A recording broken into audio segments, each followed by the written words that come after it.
Imagine, if you will, just for a moment, that you're in your house going about the laborious but essential business of homeschooling your kids because you don't like the idea that they might be fed a steady diet of ideological garbage by the leftist school system. And all of a sudden, there's a knock at the door. No, not a knock. There's a banging at the door, repeated, loud, obnoxious, pretty alarming. Within minutes, your door is broken down and in comes the FBI, weapons drawn, clearly meaning business as they begin the process of shaking down your house. Why are they there? You don't know, because they won't tell you. They have a warrant, but they're not sharing any information at the moment. And meanwhile, they're literally rifling through everything that you own, dirty underwear and everything.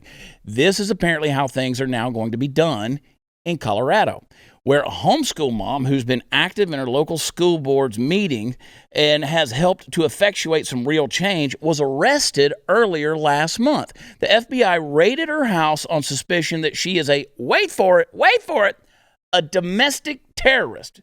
Now, I'm reminded of another group of people who were labeled domestic terrorists because they were fighting in the cause of liberty.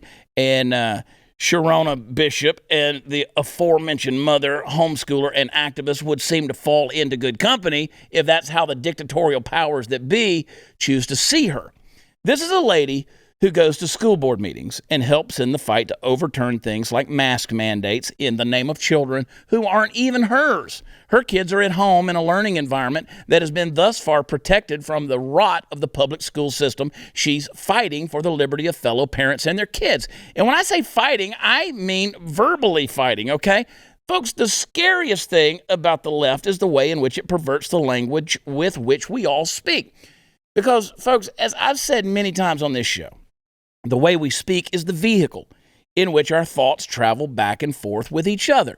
You control where that vehicle is going. You get a God's eye view from which to try to control thought. And if you don't think that individualistic critical thinking can be stamped out of people, I'd invite you to read up on things like Stockholm Syndrome. Taking a moniker like domestic terrorist, something which any individual with half a brain can identify in their mind and define on command, and twisting it to mean something else is a dangerous example of the most frightening tool the left has in its belt.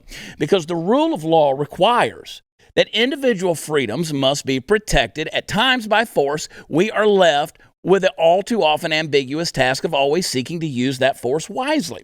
Now, it's important that there be a group of people whose job it is to break down doors and search houses, in other words, because in an imperfect yet free society, there is order that must be maintained by a limited form of top-down governance. We all know this, but their mandate is set by those same powers that be, and when corruption of the level we're seeing now enters the fray, innocent people like Sharona Bishop often fall into the crosshairs.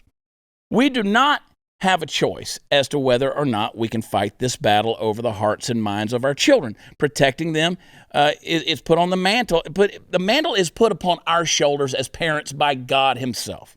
And I still maintain that getting your kids out of the public school system altogether is the best way forward for as many of you as can do it. But like Sharona, once we've successfully placed our own children out of harm's way, we have to turn around and re-enter that fight, even if it means going to jail for it. So exercise your right to free speech, maintain a peaceful approach, but get in there and make a difference. If you enjoyed this video, hit like and subscribe to our channel so you'll be sure to see similar videos from BlazeTV with the added bonus of signaling YouTube that your voice and opinion still matters. And if you're looking for more great conservative content, check out one of the 2 videos suggested here. And let's go, Brandon.